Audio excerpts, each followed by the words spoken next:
Brilliant. Great.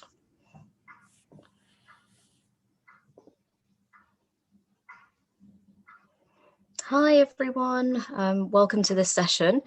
Just a few little tech bits to begin with. I'm just still admitting people because we will make a start at 1. So I'm just letting people in at the moment, if that's okay. Feel free to just write in the chat, say hello, tell us where you're from as well. That'd be really nice for us to read.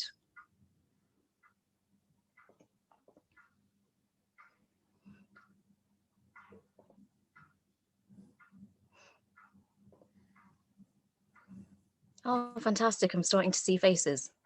Hello, everyone. Hi. Thanks for joining us today.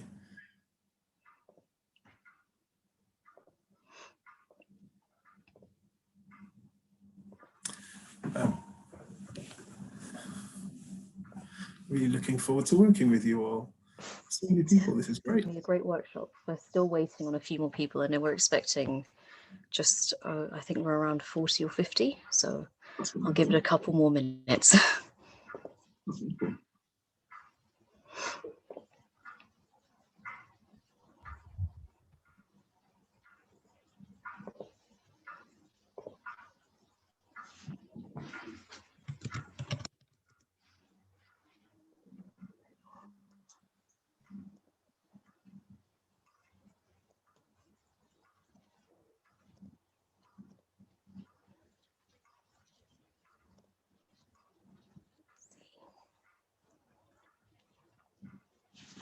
Lovely messages coming through in the chat. Great. All right, while we're waiting, everyone, I was just saying to Okechukwu that it'd be really nice if we could all know where you're all from, because I know this morning we had quite a nice mix and there was, there were people from all over the world. So do let us know where you're watching from.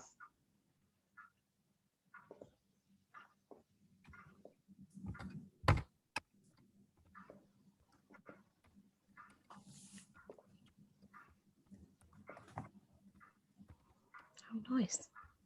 Lovely. I'm enjoying reading this chat. Great. Hello, Kit. I'm also in Manchester. That's nice to see another Manchester person. Oh, nice. Oh, someone from North London. I'm from North London. It's like, oh, I spot my team. Yeah. Oh, it's great. There's people from all over. Yeah. No, we've got a really nice mix. This morning we had people from the Canary Islands, which is really interesting too. Oh, wow. Yeah, nice reach. Right, I'm aware it's 1:01. And there's no one in the waiting room currently. So I think I will make a nice start with introductions and we can get going because I know everyone's eager to get moving. So welcome to your first breakout session at the TLC Online Writers Day. Write your story your way with writer and teacher Okechukwu Nzelu, who is here, as you can see. My name is Nalima and I will be your Team TLC admin for this session. You can reach me at any time by just privately messaging me in the chat. I've enabled captions, so if you do want to access them for this session, you should be able to click live transcript on the screen below. Just general housekeeping, please use the chat function to leave comments or questions, and I will spotlight our lovely tutor in just a moment and make him the main image on the screen. Please keep yourselves on mute for now for sound quality purposes. Okechukwu will indicate when he would like to invite you to unmute. We've set this session up as a meeting rather than a webinar just because we feel like it brings in a nice element of interactivity and it's more friendly that way too.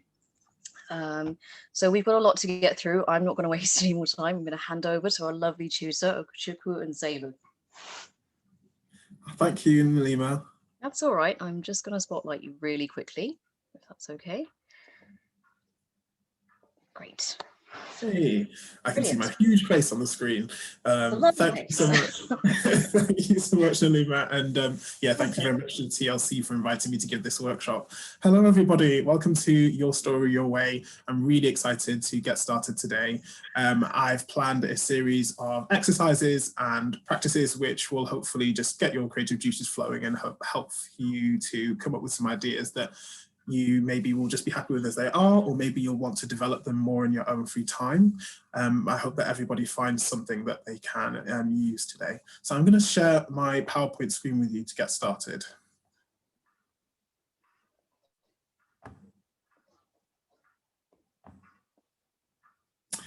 Nalima, it says the host has disabled participant screen sharing. Oh, Do you want to just... Serious apologies. Let me make you a co-host and we can sort that. Thank you. Right, there you go. You should be host now and you should be able to share your screen. Thank you. Okay, let's give that another go.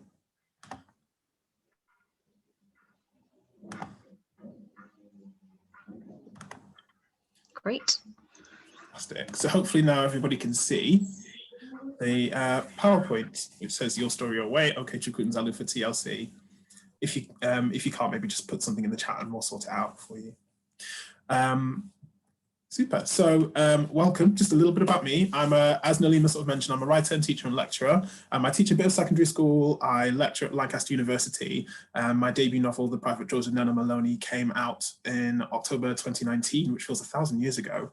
But back in the days when we could actually do in-person events, if you can imagine a bunch of people standing around in a room and looking at books together, cast your minds back about 2 years. But that was a wonderful experience. And I really, for me, that novel writing process was a process of really finding my own voice, primarily in terms of using my own experience in a way that allowed me to be imaginative while building on what I already knew. And I'd like to use that today to help you all. So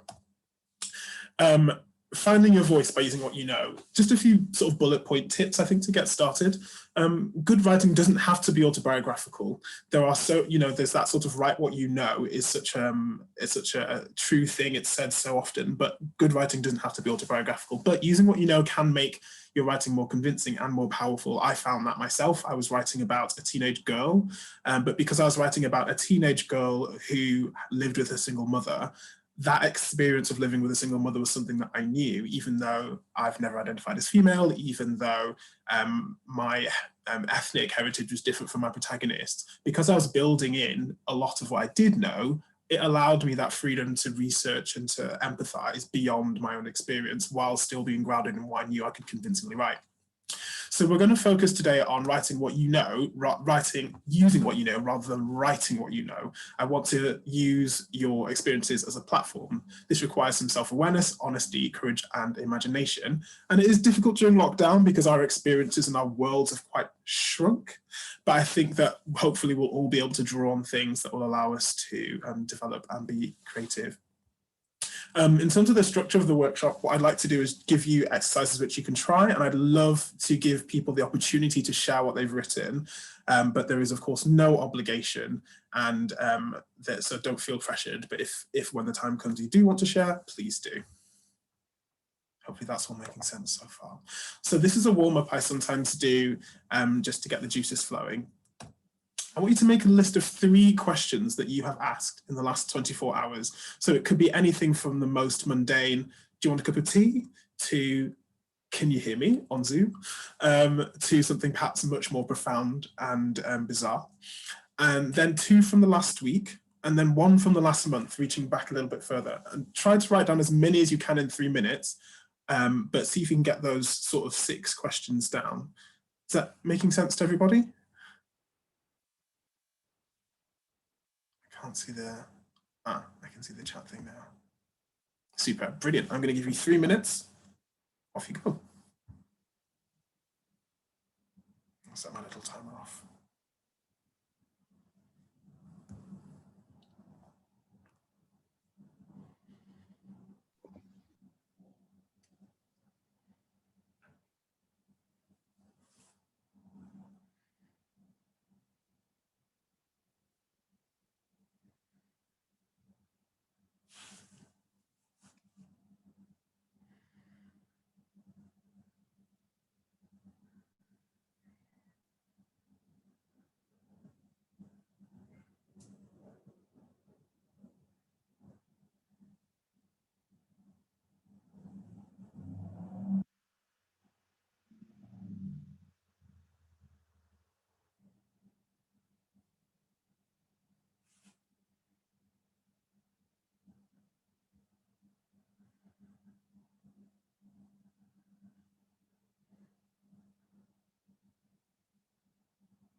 Just about 15 seconds left.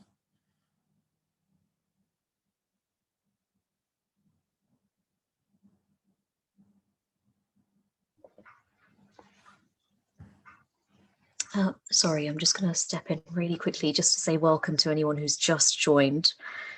We're currently in the middle of a very short writing exercise, but we'll be back as a group in a few seconds. So, yeah, welcome to anybody who's just joined. If you haven't been with us so far, I'm sure you'll be able to catch up really quickly.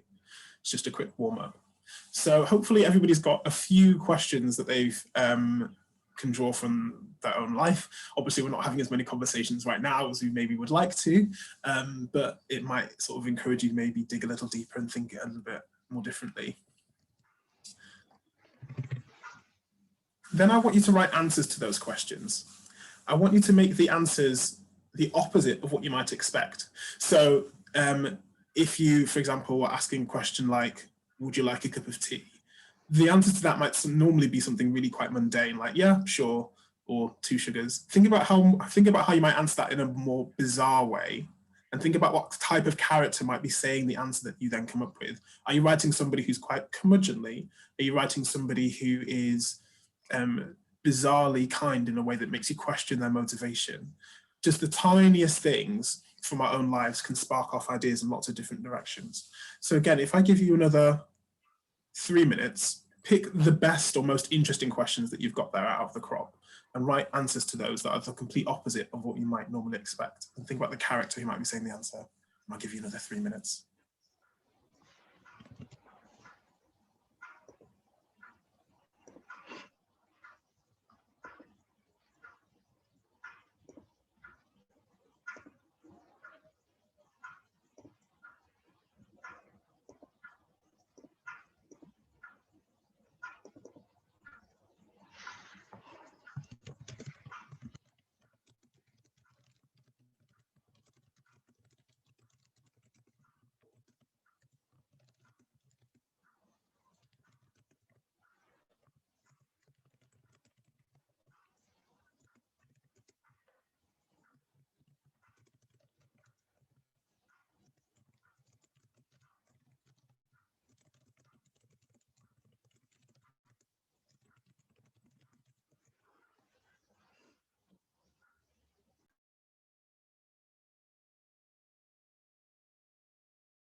Okay, just a few seconds left now.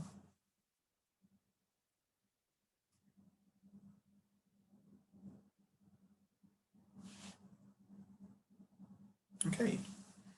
Hopefully you've had time to do a little bit of writing there. What kind of things did people come up with?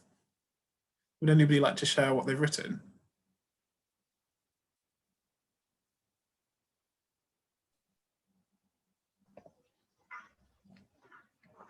Yeah, I don't mind. Hi, Joelle. Hi. Do you want the question and the answer? Yes, please. Okay, so I'll just pick. So the question was, do you want to go on a walk? And the answer is, it's always the same with you, isn't it? You think you can get out of things, but you can't. You can't just get out of everything. I like that. What kind of character then is answering that question? What do we already know about that person? Just came into my mind. Are you asking the others? No, I was asking you. I think that's that's so evocative already. What do we already know about this character? Yeah, it just came to someone who, isn't just going to comply. Perhaps they're, it's two people who are close but have been arguing. So I just kind of call it the mid-scene. Yeah, exactly. You're calling up a history already just by taking a little bit of something that you've already experienced, which is brilliant. There's some other really great stuff in the chat as well. So thank you for that. I'm just going to keep moving on because I'm aware that we need to leave some time for questions at 22. So I'm going to press on to the next exercise for now. So here I've got a quotation from one of my favorite writers, Zadie Smith, who says, "To tell the truth, I rarely entered a friend's home without wondering what it might be like to never leave. That is, what it might be like to be Polish or Ghanaian or Irish or Bengali, to be richer or poorer, to say these prayers or hold those politics. I was an equal opportunity voyeur. I wanted to know what it was like to be everybody." And I love that. And if you've read any of her writing, you can probably see where that comes from. But in a way, using what you know is kind of inevitable. I think we all kind of do it. When we're writing our characters, we often put a lot of ourselves into them. In my writing, I've written about men, I've written about women, I've written about older people, younger people. And although we don't want to fall into the trap of making all the characters the same, I think it's quite useful to think about how you would respond to certain situations. If you think about them in a lot of detail, how would you respond if you were a middle-aged man who is struggling with his mental health and racism? How would you respond if you were a single mother who was struggling to raise a child who she feels like she's losing control over in a relationship that she doesn't fully understand? And for me, it's about building in the detail of those the details of those situations. So this can be a good thing, and I think let's think about how we can use our knowledge of ourselves to make other characters more convincing. So I'm just going to keep moving things around. I want you to think about yourself. I want you to list 3 of your good qualities and 3 shortcomings. Okay, I'm just going to move this bar so I can see. So for example, for me, I am kind and I love learning. I have great taste in clothes, but I struggle with looking after plants. Pretty much everything I bring into this flat dies. Learning to drive is scary for me, and I never alphabetize my bookshelves. If you can see the ones behind me, they are completely randomized and I can never find anything. So I want you to think about your any 3 good qualities. It doesn't have to be your best, and 3 shortcomings doesn't have to be your worst. They can be completely incidental. And then I want you to transplant yourself into a different scenario in which those bad qualities come into play. And I want you to write a blurb for that scenario as if it were a whole book. So for me, it might mean working as a librarian in a rural setting where I need to drive to get to work. I want you to take those 3 shortcomings and I want you to think about how you could transplant yourself into a scenario where those are really, really important. Does that making sense? If not, please do contact me in the chat and I will do my best to help you. And if I give you 10 minutes for that, I'll check back in with you in 10 minutes.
Okay, I've already seen so many fantastic things in the chat, so I can see that people have really been coming up with some really wonderful creative things. I'm just going to read the latest one. In a tiny house, this is from Dina Gornick. In her tiny house facing the ocean, she wrote poems about her aspirations, a dream she knew she'd never have, never live. Her impatience kept her published. It made her tenacious and persistent. Her secrets lived in her poems. No one knew her. So that's obviously someone taking some positive and positive qualities and some shortcomings in a really fantastic way.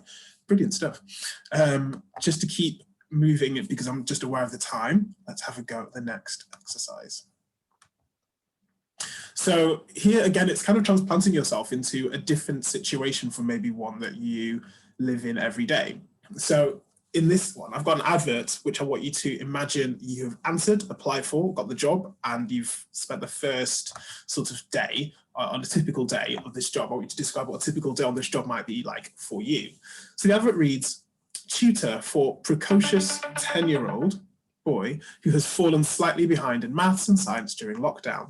So imagine this is after the pandemic clears and we're allowed to be in houses with each other again. Must be firm, fun and flexible with own supply of sugary sweets for motivation and high pain threshold. So already from that advert, you can imagine the kind of child that needs tutoring, maybe somebody a little bit difficult, somebody who I think a teacher might use the word challenging to describe their behavior. Imagine what the first day on the job might be like, a typical day on this job might be like for you. What kind of challenges might you encounter? How would you respond in this kind of situation? What would you be like as a tutor for this child? It might be completely different from your own experience. Hopefully it will be, so that you are doing something creative. But I'm going to give you, in this case, just under 10 minutes for this one. I think this will have to be our last exercise before the question. And we'll see if we can fit in another one. But I think this will have to be our last exercise before the questions. I want you to think how you would fit into this situation. And if you've got any questions, I'll be on the chat to help you. Okay, I'll check in with you in just under 10 minutes.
I'm seeing some lovely stuff in the chat. Is anybody who'd like to read anything aloud?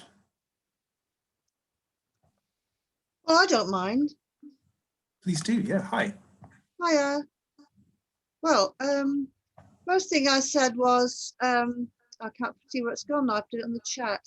Begin by asking him to list 5 things he wants to achieve today.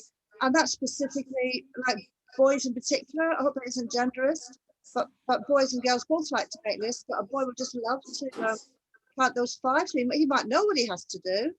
And I think like if I could just get this thing to come down properly, then I would show him something relevant in TikTok. There's lots on there, isn't there? That's fun and flexible. And I'd set time limits, might talk to him about it, 5 minutes for this, 5 minutes for that. And I would actually let him beat me at something, because that would allow him to be competitive. And I'd let him get up and move around a lot, you know, every few minutes, kick a ball about it, do a bit of brain yoga. But I don't know about the sweets, but because I think they'd make him climb the walls. But I was just actually putting in my judgment on myself, which is that I've got a learned technique. You know, this is my tick list of what I do in those situations, but it doesn't actually take account of how the boy's feeling or what else is going on in his life. But you know, I'm on like what, £30 an hour. I'm just going to do the job and go. So, but Yeah, obviously, if you were with them long term, you'd want to look into it, wouldn't you? yeah, exactly. So really what you start to develop there is a relationship between the tutor and the child. And it's funny that you picked up on the sweets thing, because clearly that's maybe the parents who have certain ideas about how they want to treat their child and how they want you to treat their child, which maybe the character as a tutor doesn't agree with. So there's a really interesting tension that you can build in there, just thinking about. Yes. Yeah. Over a period of time, you could, yeah. So you might start with your learned technique and then get a bit lost and have to move on. Absolutely. And I think that kind of clash, that kind of tension can be really interesting. And my advice would be to put yourself into the roles of both characters on opposite sides of that. Yeah, that would be interesting. And think about how that would play out. There's been some great stuff in the chat as well. Hi, Lynn. Sorry. Yeah, I kind of misunderstood the thing, because what I wrote down is that the boy kept knocking items off his desk, his books, his cup, and when I retrieved his laptop before it hit the ground, the boy shouted at me, and I told him to stop shouting as he would not be able to listen. And the boy replied, because listening sometimes hurts. Whoa, that's a good one. That's brilliant. So you say you misunderstood it, but I think we can be quite free with this in that you've just taken it in a slightly different direction. Yeah, I didn't. I misunderstood, didn't I? Well, I honestly don't think it matters. You know, I try to be very free with any instructions I give in workshops, because at the end of the day, we're trying to be creative and not just tick boxes. So if you've written something which is evocative and really obviously very, could be the start of something very, very interesting, I mean, that's what we're here to do, isn't it? So from my point of view, that was very successful. I think that's really great. That's so evocative, because clearly there's a situation in which the tutor is learning from the child in a reversal of roles, which I think is such an interesting starting point. Or perhaps what you've written is in the middle of the narrative or towards the end. Either way, what you've done there is really a fantastic sort of starting point for something really, really deep. So thank you for sharing that, Lynn, and don't worry at all about breaking the rules. Thank you. Thank you. I encourage rebellion. Yeah, rough for rebellion. Thank you. Oh, there's so much fantastic stuff coming through. I'm just going to read, I think, Kit Jenkin. I always hated kids, so I don't know why I chose to be a teacher. Interesting start straight away. The Montessori school gig flopped. The public school gig flopped. Even the special needs gig flopped. Special needs, they'll take anybody. Now I've been driven to tutoring. The ad said to be firm, fun, and flexible, so you can imagine how it all went. So that's really interesting, is that we get what Kit is doing there is really bringing out, in quite sort of ways, the character who is in the teacher role, taking out this kind of the impatience of this person, perhaps the particular impatience towards children who have special needs, and really bringing that into quite an interesting narrative. I really like that. That's my timer just letting me know that we are slightly pushed for time, so I'm gonna move on and see if we can do just one more quick one before we have some time for questions. Come on, PowerPoint. Okay. This is a wish list exercise. So I want you to make a list of 3 things that you could change about your life if you could. For example, more money, more friends, and a more fun job. Okay? Then I want you to write a really brief description of a character who gets 2 of those things, but the opposite of the 3rd. So for example, somebody who gets more money and more friends, but a job that they find really unfulfilling or perhaps even unethical. I want you to use this. This can be the starting point of another narrative. This can be an idea that is perhaps a short story, or perhaps you can fit into something that you've already written. And we're going to whiz through this. So I'll just what I'll say is we've got about 5 minutes till we need to break for questions. So if I give you those 5 minutes, whenever you're ready, just share things in the chat and I'll have a look at them there.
Okay, I'm just aware of the time, so I'm just going to gently bring this to a close. I've seen so much fantastic stuff in the chat. I've been responding as quickly as I can to as many as I could get to, and I hope that's been useful. I do apologise to those of you who I haven't been able to get to just in the time that we've had. But I want to say just before I invite you for questions, thank you so much for your creativity and for your enthusiasm and for going along with my wacky ideas today. I hope it's been helpful for you. Does anybody have any questions they'd like to ask about the writing process or the publishing and editing process, or just anything at all, or perhaps some of the exercises that we've done today? Yes, please. I have a question.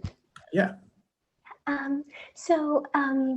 Okechukwu, when I write, I find that it's very easy to speak about the life that's flowing through me or around me.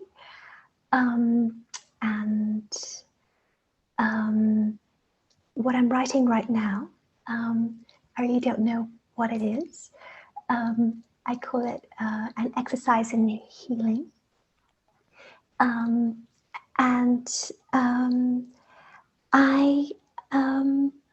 don't know whether I was trying, I did the exercise that you asked us to do. And it's about having a private airplane and being very strong, and then having a passport that means. Yes, I saw that. Yeah. That looks pretty interesting. Yeah. Yes, and it's kind of my situation. I've been traveling for about a year to try and meet my partner who lives in the Bahamas. And so I've been to India for 6 months, and now I've been in England for 6 months. And because of the COVID-19 travel restrictions, I've not been able to join him. So I just thought, I tried to speak about this not in the first person and not in the form of a woman, but in the form of a man.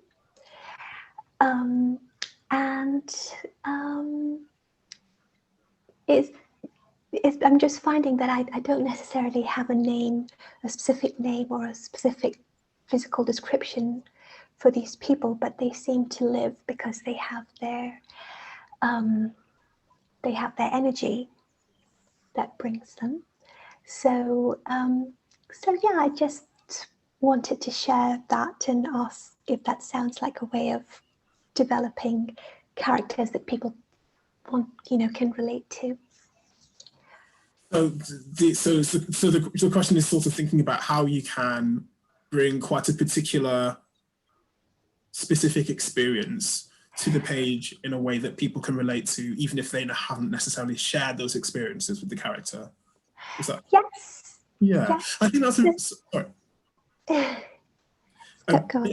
Sorry, I think just to say, I think that's a really interesting question. I think about this a lot, and my advice is always to not worry about bringing too sort of specific or unusual experiences to the page. I think we need to trust our readers to want an adventure and to want to be able to step outside of ourselves. It's purely in a practical sense. You can never tailor your writing for a reader that you've never met's tastes. In quite a lot of senses, yes, it's important to be aware of readers and to sort of be aware of what many readers might know or might not know. But I think once you're bearing that in mind as you write, I don't think it's necessary or even a good idea to limit yourself in terms of what you think other people can relate to. I think readers are empathetic by nature. So I think if your concern is, will people be able to relate to what I've written, I think a lot of them will, even if they've not experienced it. I think a lot of people can relate to isolation, to distance, to struggles with a system bigger than they are. I would say trust your reader would be my advice. Thank you. Brilliant. As we move into the questions segment, I think I'm just going to pull a few from the chat that I've seen come through right now. Nicolette has asked, I'm curious if you write sequentially or will you jump to a section of a story as inspiration hits and weave the sections together, which is great, actually. That is a great question. So in my first novel, I wrote sort of multiple timelines. There were multiple timelines going on at the same time. At one point, in one sort of timeline, the protagonist, Nena, and her mother's relationship is developing in one way. And at the same time, there's a sort of a flashback series going on where we meet the narrator, the protagonist's parents several years earlier, and we learn about what happened to their relationship and how it broke down. I wrote them chronologically because that is the way that the timelines both develop, but at the same time I had a very clear idea in my head of how both of those timelines are going to begin and end. So that really helped me. And this is really nerdy, but my tip for that was actually to be able to look at everything at a glance in some way. So some writers find it helpful to print everything out and just look at everything. But A, that's quite expensive, and B, that's only once you've written everything already. For me personally, I found it really helpful to actually just have a spreadsheet. So I could just say, okay, chapter 1, this is where this character is, and this is where this character is. And it really helped me keep clear in my mind about what was going on. And it also helped me to plan in a way that was quite helpful for when I was shifting ideas and changing things around. So that was really useful. Sylvie. Just had another question come through, come from Sylvie. What narrative tools can you use to give a character his or her distinctive voice? I am thinking of the Black diaspora and women in historical settings. Yeah, that's a really good question. So from my own experience, when I think about the people in my family who, so my heritage is Nigerian, and so the people of my parents' generation in my family came over to England sort of in their 20s and sort of early 30s. And so what I find is that even though they are fluent in English, there are elements of the way that they speak English that definitely reflect where they come from. So for example, my language, Igbo, there are no gendered pronouns. There's no he or she, it doesn't exist.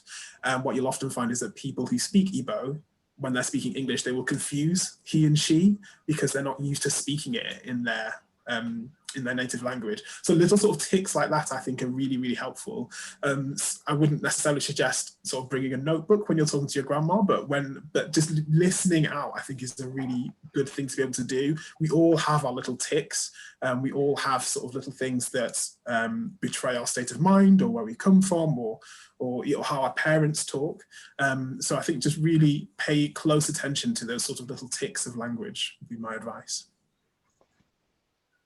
I can see another question. Do you think you have to be extremely sure of yourself? Yeah, from Eloise. Yeah, from Eloise. Yeah, do you think you have to be extremely sure of yourself and your identity to write a novel your way?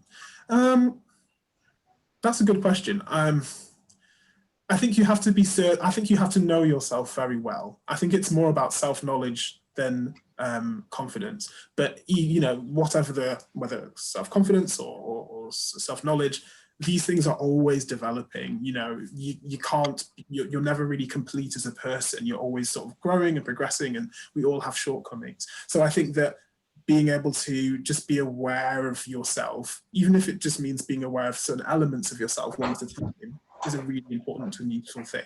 So I wouldn't worry about not having the confidence to do it. I think it's more about what do you know about yourself that you can bring to the page. Thank you. Brilliant. I think we've got time for just one more from Kit Jenkin. Are there any tips you can offer for writing narratives in non-dominant / unconventional prose, patois, dialect, stream of consciousness, etc.? Yeah, my tip would be read.